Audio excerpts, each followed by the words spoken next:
how's the pandemic affected your life in general? News that I hear in the news, the things that people on the front lines are going through still. And so it's really opened up a whole world to me that I just didn't pay that much attention to. I hate to say, I don't know why.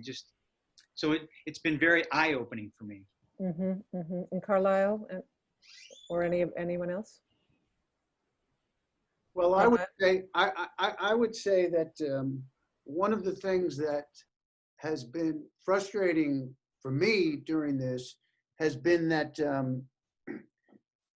there really isn't enough shown about what's going on. You know, we watch the news, we see more people frustrated that their bar is closed or the baseball game isn't on, and we don't really see why we are quarantining, why we are wearing masks. And I would, and working on this piece and with these actors, it's been enlightening to honor these people who are working so hard for us. And unless we seek it out, sometimes on the news, there may be a short little segment or what have you, but I don't think it's enough, because when you see those stories and you see how difficult this is and the hours that the people are putting in, it's just incredible. I have the utmost respect for these frontliners and everybody else. When we go to the store and we see people working near us, you know, I see the bus drivers and everybody else that's really working for all of society. And those are also frontliners, aside from the Right. doctors and the nurses. Well, that's an important thing to remember too. I just heard on the news this on my way home today that one of the hospitals, I think it was in New Jersey, has asked for staff relief because the nurses are all burnt out, completely burnt out, Right. because the number of cases and things that have been going on. Well, the thing that was, the thing that I thought was interesting, one of the things Stewart had us look at as a resource was a news special from CBS about Montefiore Hospital. Right. And what was particularly moving was not just what they were dealing with, but their dedication, like the number of people who got sick, nurses and doctors, and were back the second that they had recovered.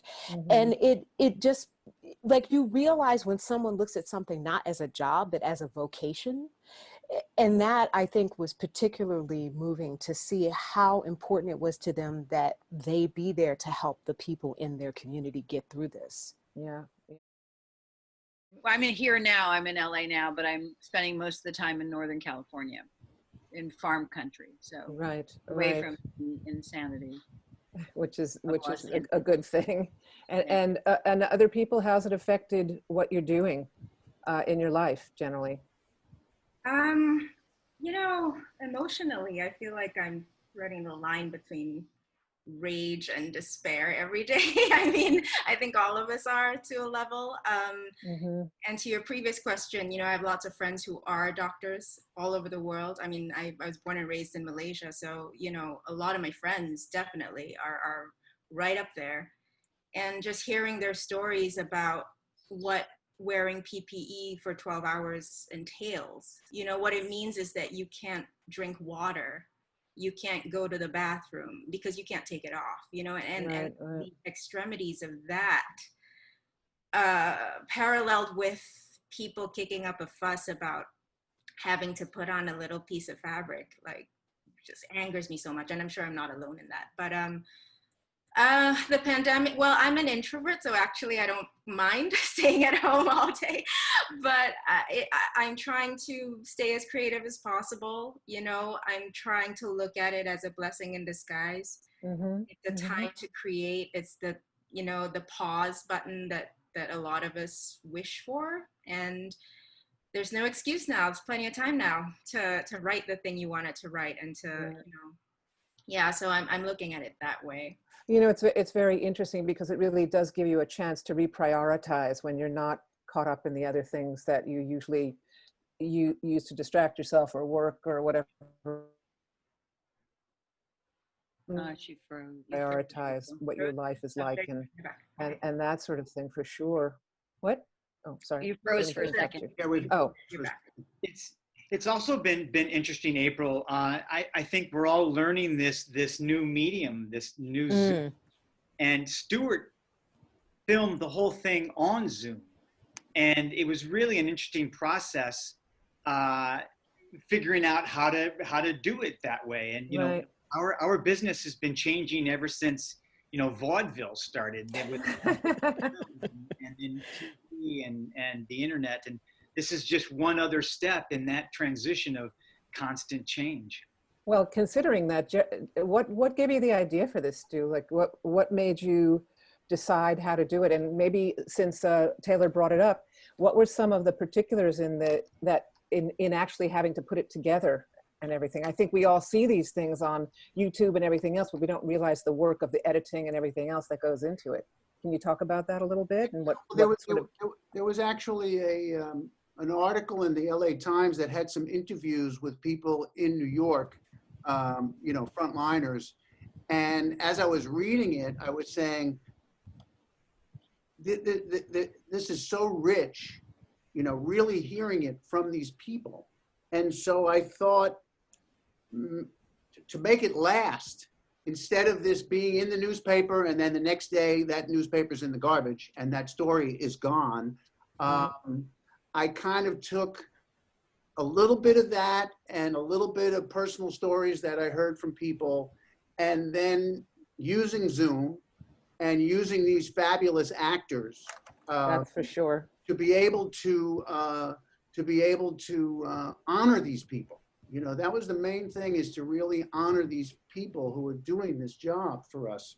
So, Zoom, as us actors know, is a tricky medium now. It's just a little dicey. But these pieces were all singular. And so I had the actors just talking to the camera, and those who haven't seen the film, you could see it on YouTube, the front lines, and it's just 21 minutes. And they're just little interviews, basically as if the camera was grabbing a nurse in the hallway in between, a shift or whatever. And it became workable to be able to have the actors not doing scene work and having a scene with somebody else, but just basically confessing a little bit of a story. And I think that's what's been, that's really why I wanted to do it. We're all actors. I'm an actor and director. And so to be able to, even though we're stuck at home, we could still do our work. And right. What's been really gratifying is I actually had a nurse.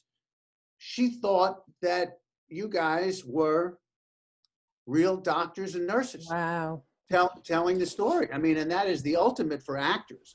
That's a huge compliment. That's a huge compliment. Yeah. That was what really struck me about the work that you guys did, was that there was so much humanity to it, and there was so much authenticity and centeredness to it, and there was a stillness to it that really got the message across without histrionics. It was just very honest and sweet and sad and all of those things. Well, speaking of, are doing your work, how has this affected people doing their work and your art? Anyone want to speak to that at all? Are people still working in our business right now? The voiceover field is I do a fair amount of voiceover, and I found that that's slowed down, but it definitely hasn't stopped, depending on what kind you do. And for some people, it's actually picked up more. But on camera, definitely, as you know, has slowed down tremendously. Yes. Carlyle, you do voiceover also, I do right? Voiceover as well. So yeah, what Inger says, it definitely has picked up. There's a lot of products people wanting to get stuff done and get them in the can so they can get them on, on TV. So, it's definitely picked up.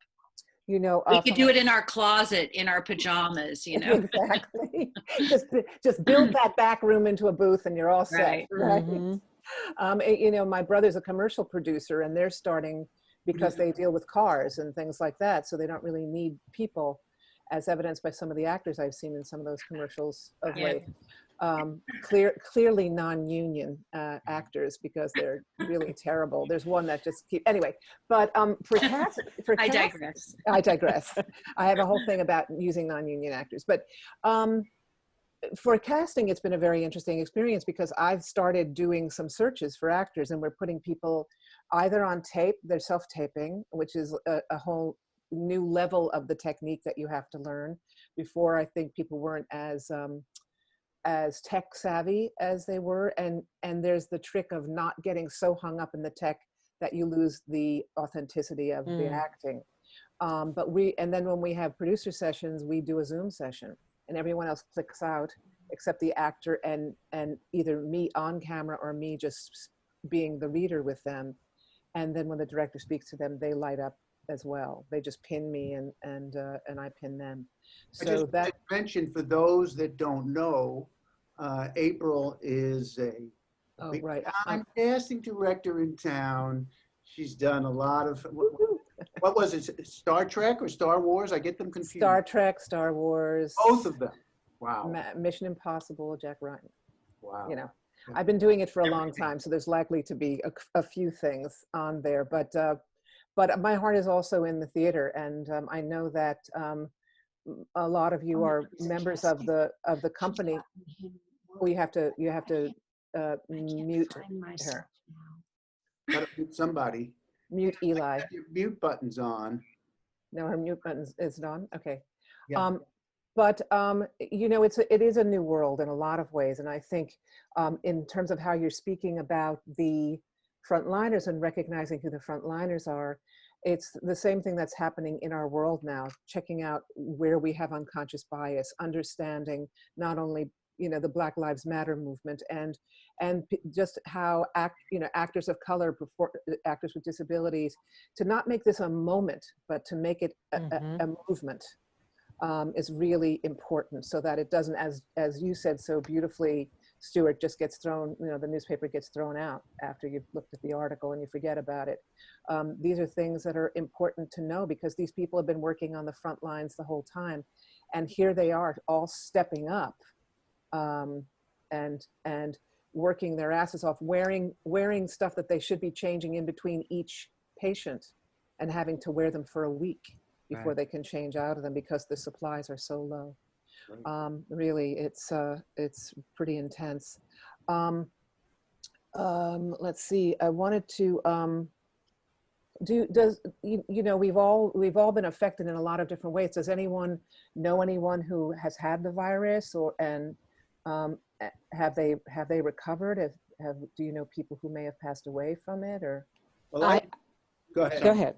No, I was just going to say that I luckily don't know anyone who has gotten really sick, but in the past week, I'm hearing that friends and children of friends have been testing positive. Right. So I think that's the scary thing about, as we come into fall with schools, that the children might pick it up someplace and then bring it back home to their parents or grandparents. But luckily, Inga, for me, I've been haven't had anyone gotten really sick yet, so I didn't. Good. And you're healthy as well, right? So yeah, I feel healthy. Right, really. And Inga, you were going to say something? I'm sorry. Yeah, I was just going to say I actually know my cousin just died the other day from it. He older and in the nursing home, but tested positive for COVID, and once tested positive, went downhill probably in a matter of less than a week. Oh, I'm so sorry. And then, I've had friends, one friend, her son, I think was 23, and he died from it. Oh my gosh. Yeah. So I like the one thing that I always get a little frustrated about. I know there are a lot of people who think it's not that bad, or some places are making the numbers up.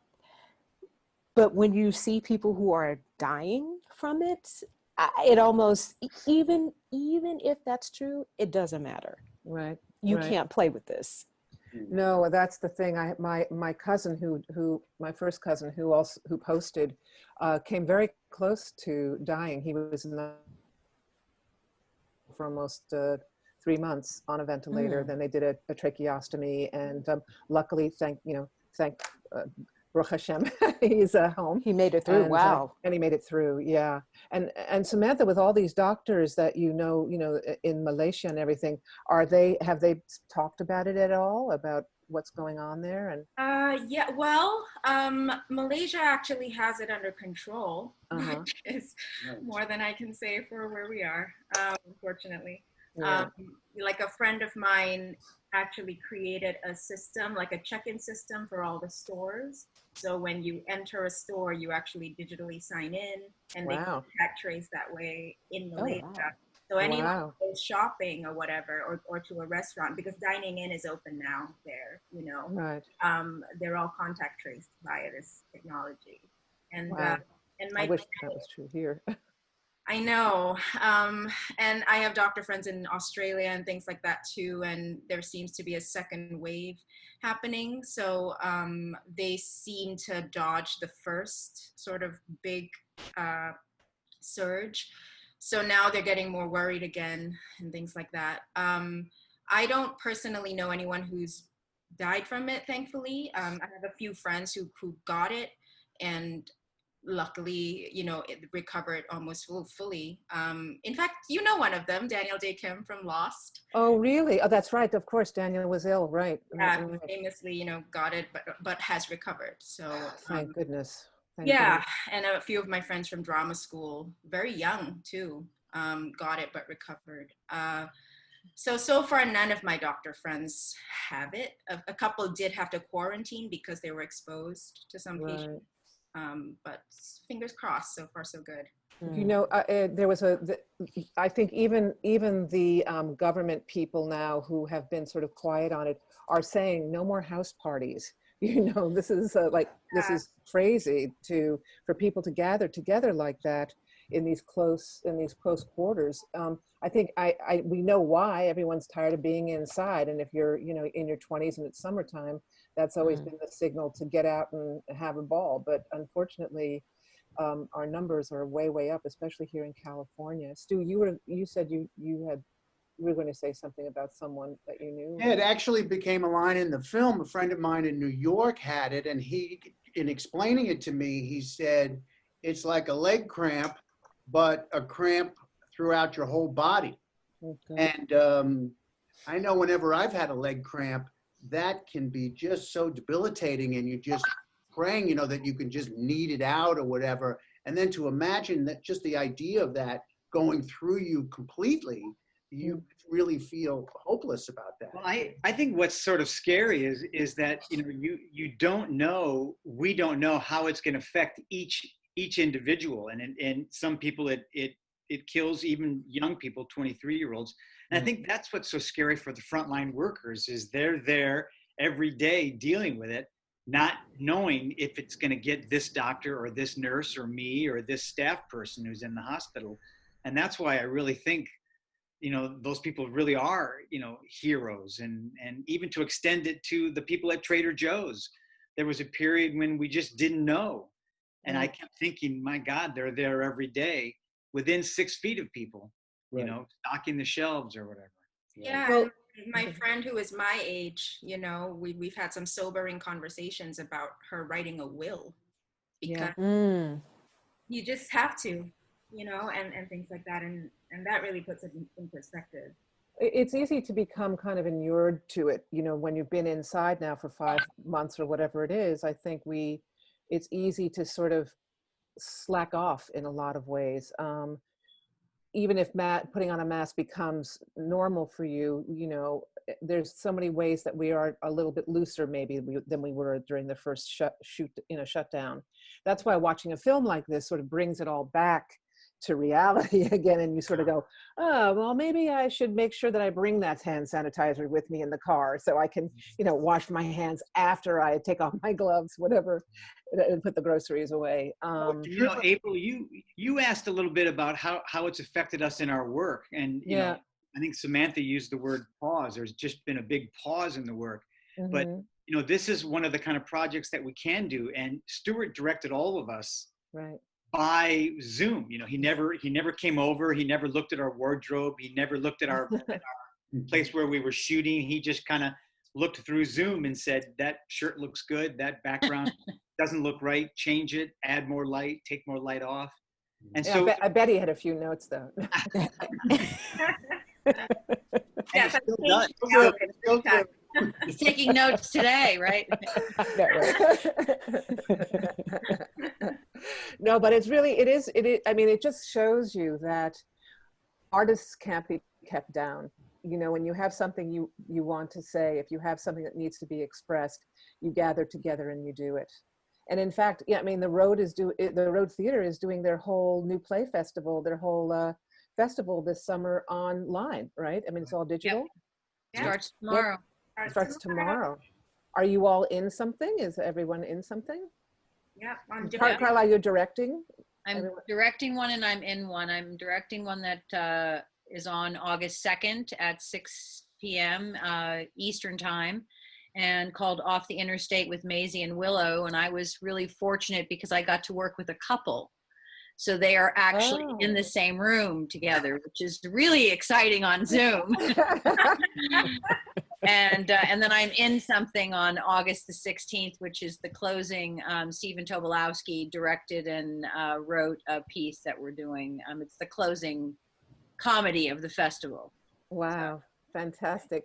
And you, Taylor, Inga, you guys, Samantha? Yeah, I'm doing one that is going to air on Friday, August 7th, called All the Good in the World by an LA playwright called Corey Hinkle. It's a great play. Great play. Really wonderful director. But Carlyle, can you talk really quick about how the audience is going to watch it? Because I still don't understand how you're able to watch on 3 platforms. If they go to roadtheater.org, the link will be right there. They'll click on it and they'll be able to watch it. And then at the end of it, they're right into the Zoom room and right into talking to the talkbacks. Great. And that's a great time. It's pretty easy. And that's a good time to donate too. Yeah, exactly. Just saying. Yeah, we ran a test the other day of tomorrow's Here We Are Living in Spite of It All.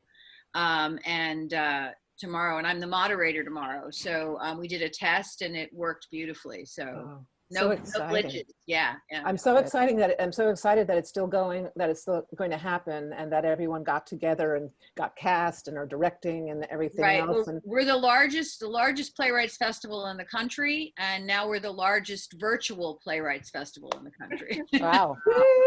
Wow. Great. That's fantastic. And Samantha, are you in anything this year? Are you staying? Yes, I'm actually in a one act also on August 16th. I think it's probably the one right before yours, Carlyle. Good. Yeah, it starts at 6 p.m. And it's called Inevitable. And it's a really lovely little, how shall I put it? Sci-fi romance, I suppose. Hey, right up my alley. It's a cool little piece about, chance and about serendipity and things like that. And so tune in, guys. Nice. Inga, are you participating this year? I am. I'm in a piece on Sunday, the 2nd of August at 2 p.m. And it's called Agatha. And it's about Agatha Uwilingiyimana, which most people have never heard of.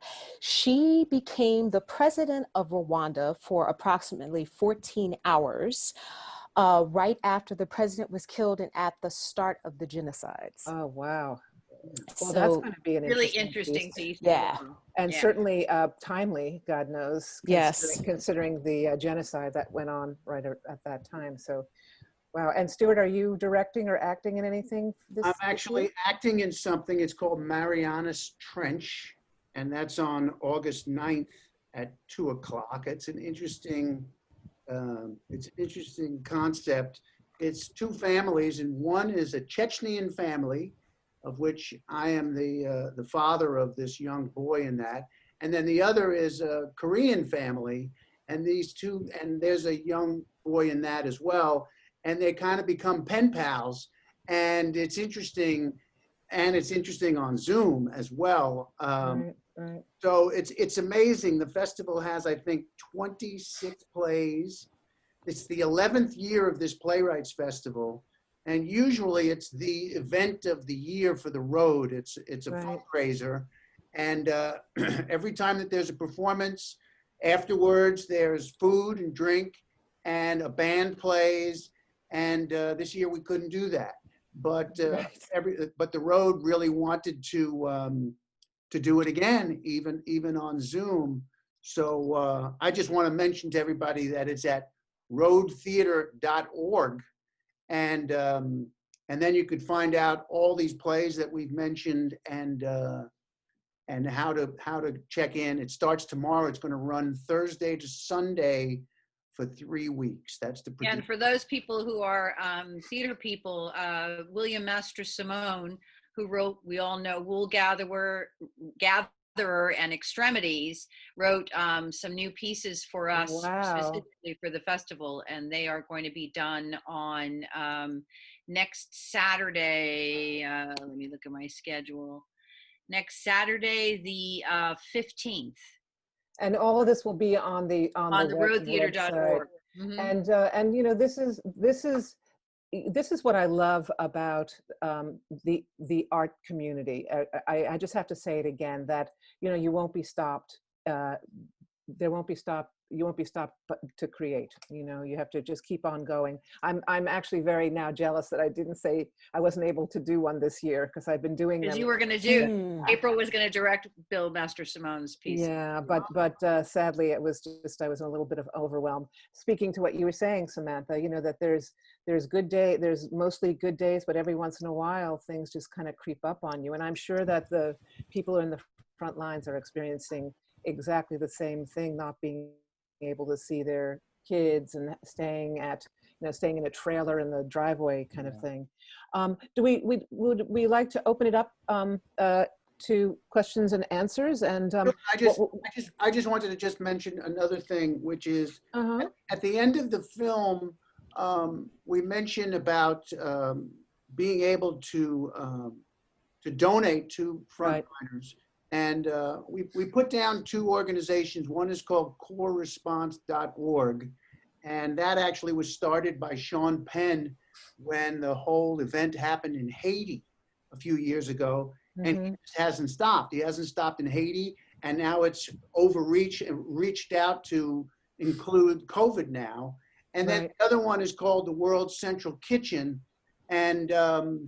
And that's the great chef, and he is feeding the world. They serve like 150,000 meals a day all over the place.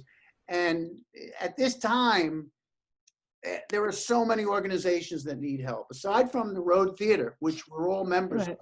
And we do need help. And if you come to the festival, that would be great. You can donate, etc.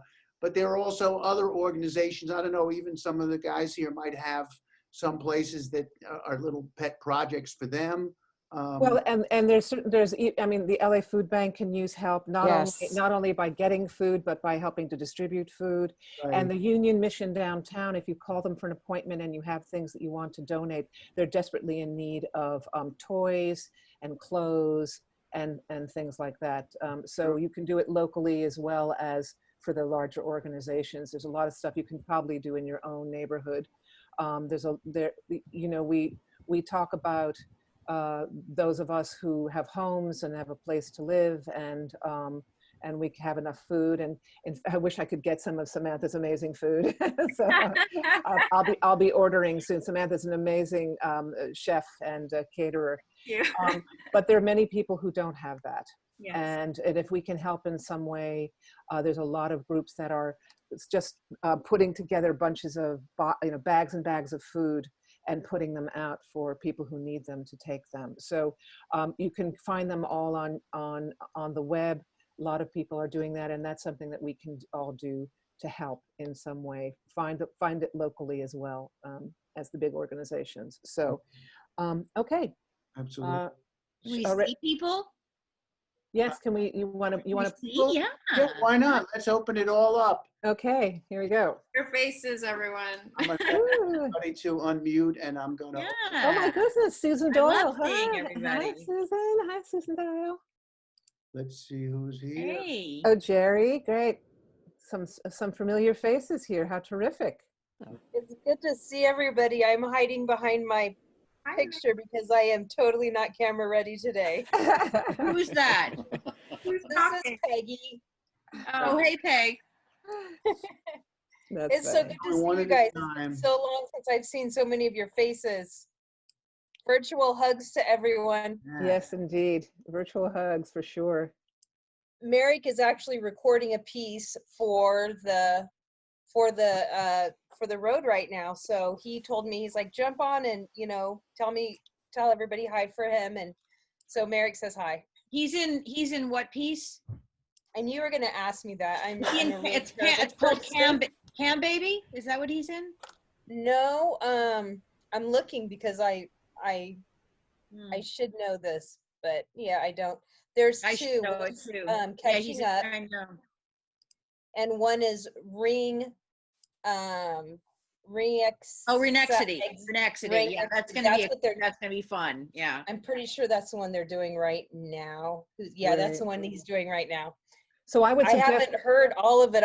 I've read lines for a couple of scenes, but I'm anxious to see how they put it all together. So so always everyone, fun. if you're interested in the festival, just go to roadtheater.org and it'll give you the whole schedule and how you sign on and everything else.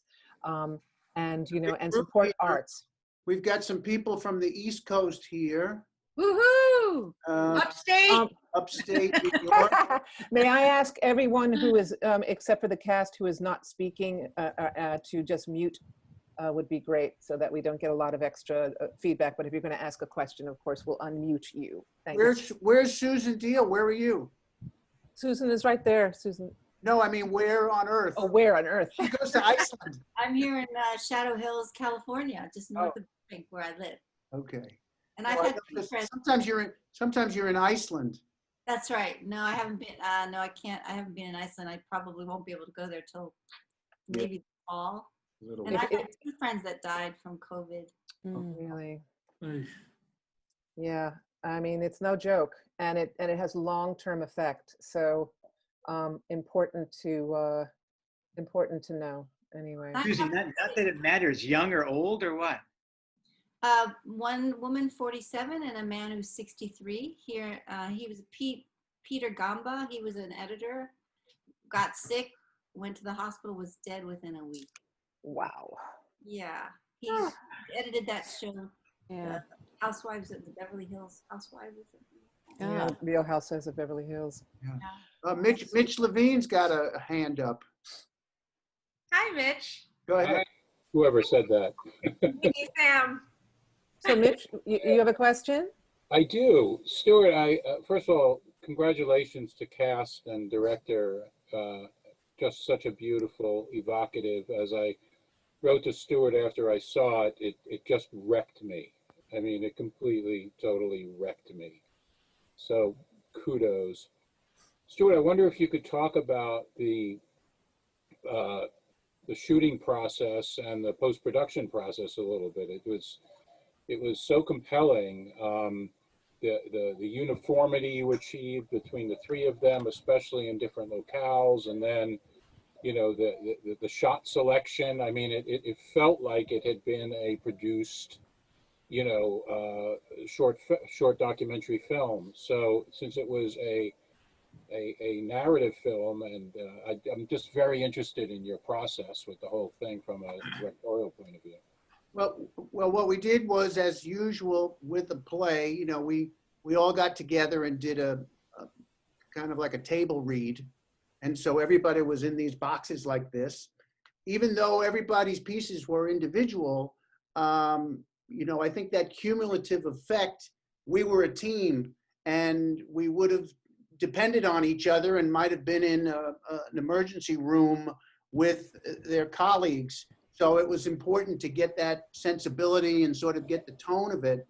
And then I had meetings with each of the actors, and we would just, using the Zoom, I'd record it, and we would do maybe 3 or 4 takes of each of their scenes. Everybody had 3 little snippets, as it were.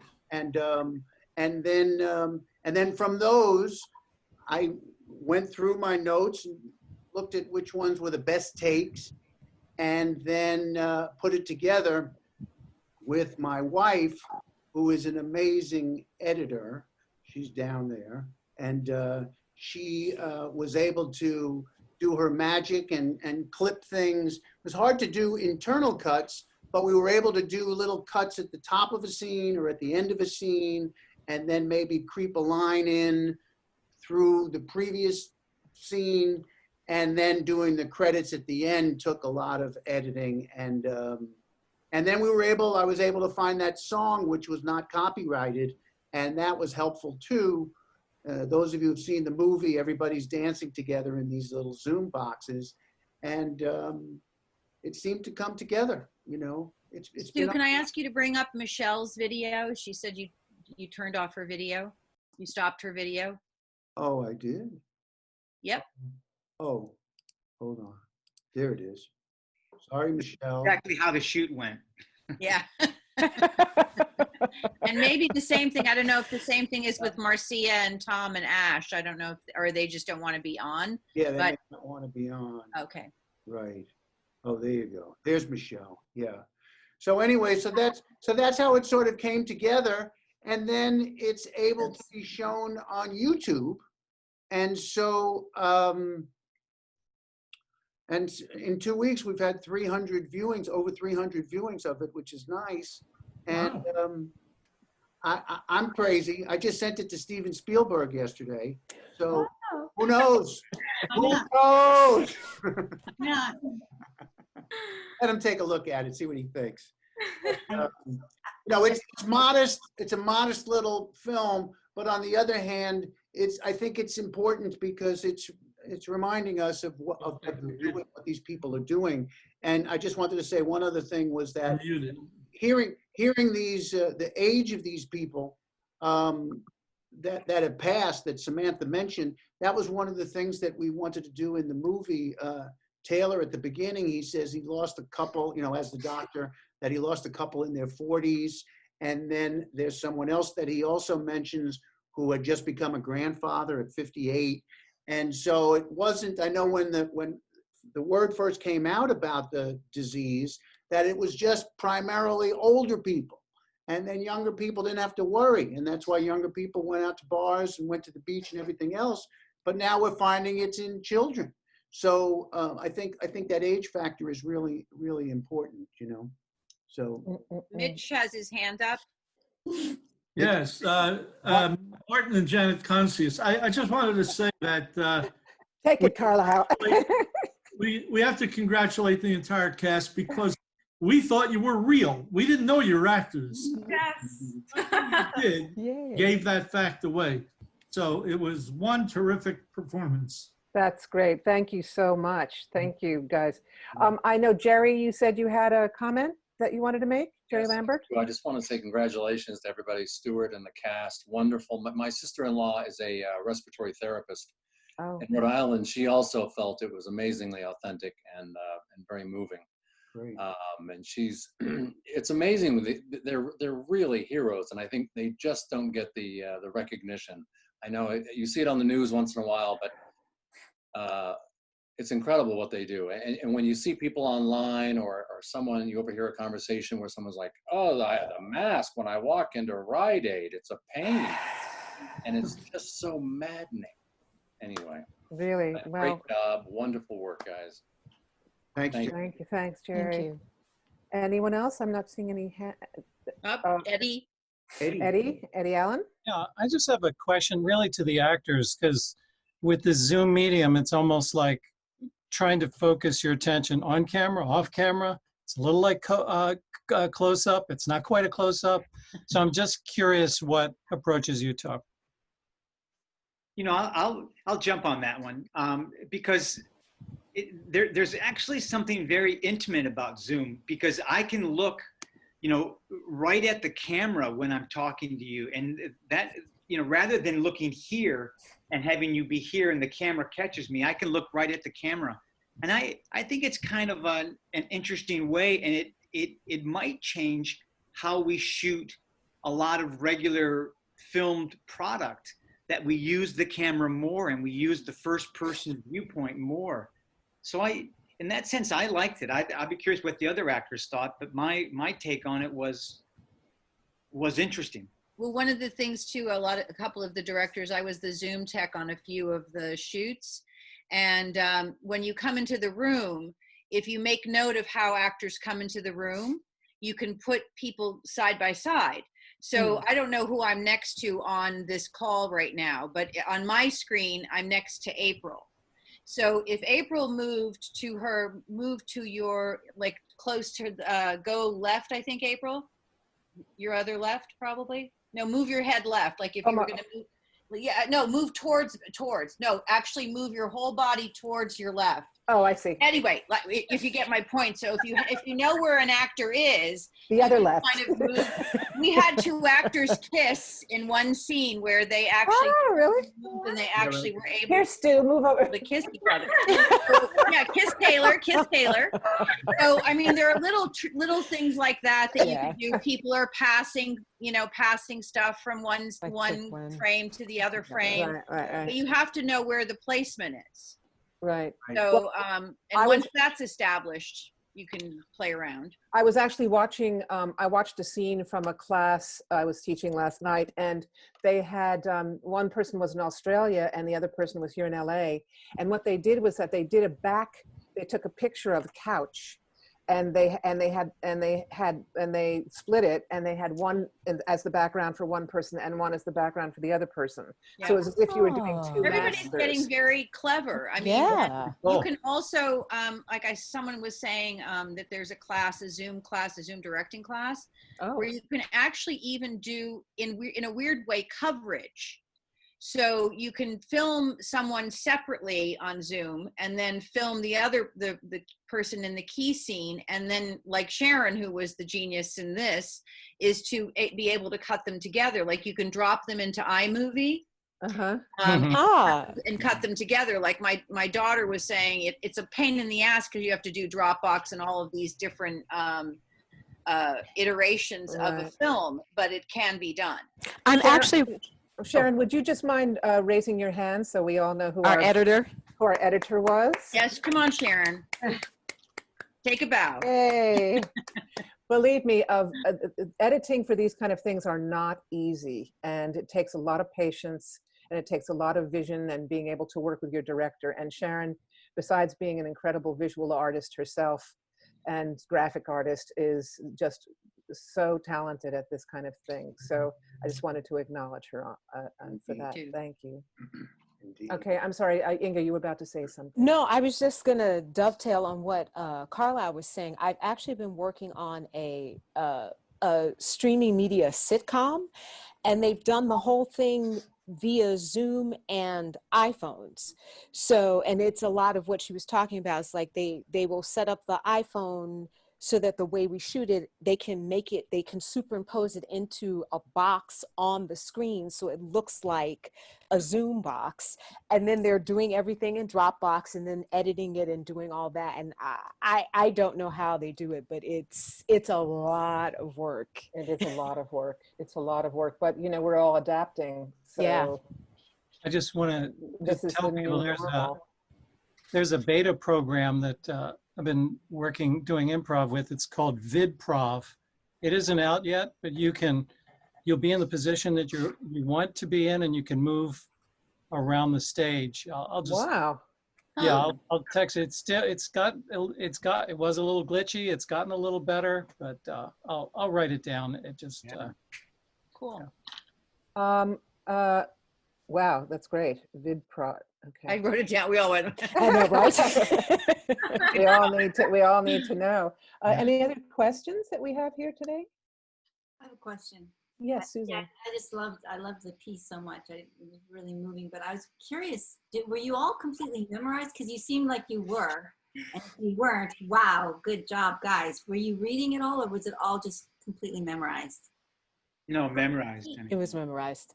For me, it was maybe 90% memorized, but I had the printed text position like right here, like right by my little camera. It was a little bit you know, and kind of at spots where it would look organic if I needed to glance over. Yeah, Marlon Brando used to do that. So you Right. In the trees, right? Wasn't that his thing? on Robert Duvall's chest, I think. And their forehead, have it on their forehead, their lines pasted on the other actor's forehead. Yeah, I mean, you know, anytime we get new technology of just learning more. I remember when I got my first computer in 1994, I think it was, my brother said, "Welcome to the 80s." You know, so it's like because I was so late in getting it.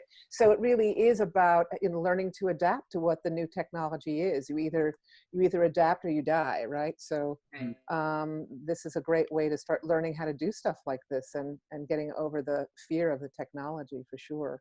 You know, any other comments? When I was doing the piece for the Road Theater, my director was Greg Daniels, who does a lot of work around town at Noise Within and everywhere else. And he never complained about Zoom. He just put his head down and just dealt with it. You know what I mean? It was really like, you know, you got to get the work done. And it's so easy to say, because, I mean, I say it every day, this friggin' Zoom, it's a pain in the neck, but it's a waste of time and energy. You've got to just keep plowing through and kind of figure it out somehow, you know. And explore some of the other platforms. There's a bunch of other platforms. Is it called Twitch or something? Twitch or Twitch? I know that there's Blue Jean and that Chrome has come out with one called Chime, I think it is. And a lot of the different systems are coming up that are very user-friendly, and they're similar to the Zoom. I mean, Zoom, we've all gotten very used to Zoom, so it's certainly one of the Twitch. There's one called Twitch. Yeah. Twitch. Twitch. Okay. Twitch. Right, and there's we thought about using for the festival. The one plus about it, which is really cool, is they have really good virtual backgrounds where you don't look so weird, like you're real. It's really in the room, and they're very good at that, and that helps with continuity and putting everybody in the same space and stuff like that. And for the performers, this is something that we spoke about earlier, that the most important thing, although it's important to be tech savvy and have the light that you need and the sound that you need, you also must, you know, remember the authenticity of the scene, because ultimately your acting is the most important thing. We want to be able to hear and see you. That's really important. But, you know, don't let the tech overwhelm you to the point where it takes you out of the actual moment, the feelings and the emotions of the material. Jerry, did you have something else you wanted to say? I was just going to say, I'm a member of the New American Theater, and I've been bringing in one act just for something to do. I've been writing a lot. And on Saturdays we have a Zoom meeting, and I present them. And Zoom is fascinating. It's because the speaker mode is really great, you know, for a one-act play. But I found one little distraction was one actress liked to react to her partner's line no matter what she said, and so the camera would always go to her. So he would be in the middle of a moving monologue, and she might give up. That's true. Oh, and boom goes to her. So it's just we're working out the kinks. That's all. Yeah, Antaeus has a playwrights workshop that we're doing every Tuesday night. It's down right now for the summer, but when people were off stage, they would just click off, and when they would come on, they would click on. But you do have to watch that. It's like when I'm watching someone's audition, I had to be careful not to be laughing, because it does sort of go on the tape. Any other questions or comments? As long as you're laughing with. That's the important thing. It's like not going, oh my God. No. Well, you know what Jerry just brought up is a very interesting thing about what we do to keep our creative juices flowing. Since we have this open mic, sort of, so to speak, right now, what are some of the things that people are doing that are keeping the juices flowing? Well, I've been doing a thing every 2 weeks. I've been reading from my book. I think everybody here knows about my book. I'm not going to bring it up again because. Oh, bring it up again, please. No, don't bring it up. Come on. You don't mean My Life in Yankee Stadium. Yeah, I do mean My Life in Yankee. Oh, that book. Well done, Taylor.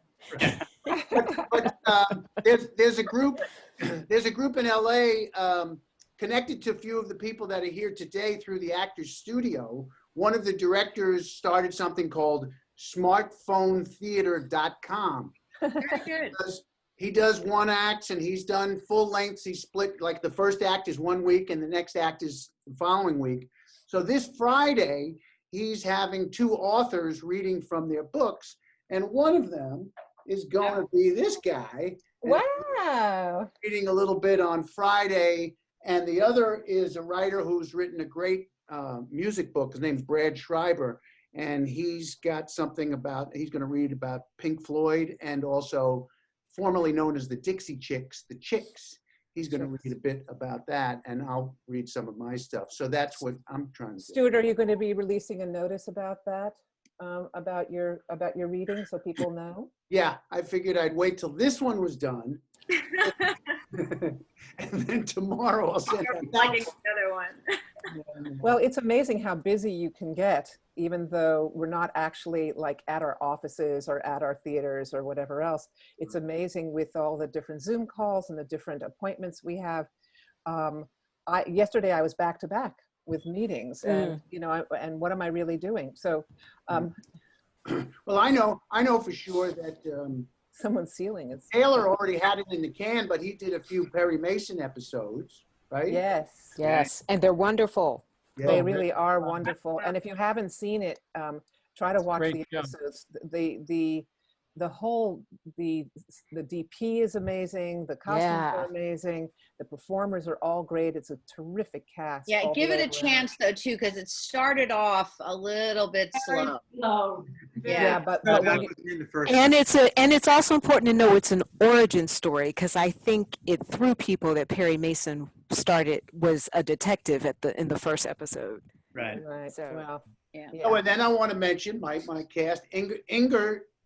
Well, you tell us what you do with your poetry. Oh, yes, you forgot to tell us that. Yes, to keep my sanity and also my little bit of putting art out in the world, since we've been in lockdown, I've been doing a poem a day on Facebook Live, and then I retweet it on Twitter and Instagram. A few of them are my original pieces, but most of them are famous poets and not so famous poets. Some of them are political, some of them are just things we love to hear. And I think today was day 127. Wow. So Inger, is that on your Twitter, on your Twitter? It's on my account? Twitter. It's the actual Facebook Live is facebook.com/Inger Tudor, but my Twitter and my Instagram are @IngerTudor, and it's on both of those as well. Okay, Really great. Good to know. Good to know. Great. Anyone else of our group here, or no? On my front, sorry. Go ahead, your movie. Oh, me? Yes. Yeah, well, for those who don't know, I made a short film recently, which is on Amazon Prime Video, called Ali Chia, which yes, the poster right there, because, and so it's been doing really well. And since we're all stuck in lockdown, I'm actually developing a cooking show in character as Ali. Oh. Yeah, so a kind of, a way of me combining my chef side and my writer, director, actress side. And because everyone's been cooking at home recently, and everyone's always told me I should do a cooking show, but I thought it would be really interesting to do a narrative cooking show. Samantha, I had a friend, so this will make you all want to watch it. It's super, super sexy. And they said, oh my God, Samantha's advertising her movie and she's cooking food. I don't know if I don't know if I would do that because of all the sex involved. And I loved it. I thought it was hilarious. Hysterical. You know what's funny? I mean, now run out and get it. For those who haven't seen it, it's pretty sexual. It gets pretty sexual. So it's not a straight up cooking show. It gets a little raunchy. So if you have children, please lock them away. So good. So good. Thank you. It's not for children, and my parents have not seen it. They've never seen it. Oh boy. But what's funny is, despite how raunchy it is, I've actually gotten a few new catering clients through the film. Wow. They watched it and then found my catering, and then were like, "We want your food because the food was really good." So yeah, it's a little short on Amazon. It's got food, it's got sex, it's got interracial romance, it's got comedy, drama, a whole bunch of stuff. Mother daughter. Yay. Ali, anyway. Ali Chia. If you can't see the strategically placed poster, it's. I wrote it in the chat. Oh, you did. Okay. Right behind her. Thank you. Good, Alex, good. thanks guys. Well, All right, well, great. I want to thank everybody for being here. I want to thank my cast and our audience. Let's applaud the audience. Yes. Glad you guys showed up today. And April, of course, for holding down the fort. Thank you, April. Fantastic. Oh, please, my pleasure.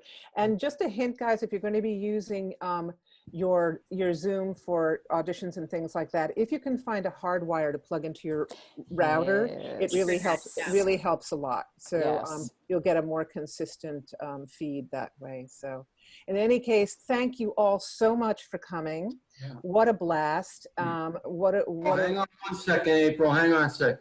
Oh. Still Mr. Spielberg is calling. I'm busy. Tell him I can't talk. Can't talk right now. Okay. Zoom call. Jay. Perfect timing, Jay. Jay. All right, well, great, everybody. While Stewart, while we take Mr. Spielberg off hold so Stu can talk to him. Thank you all so much for coming and watching.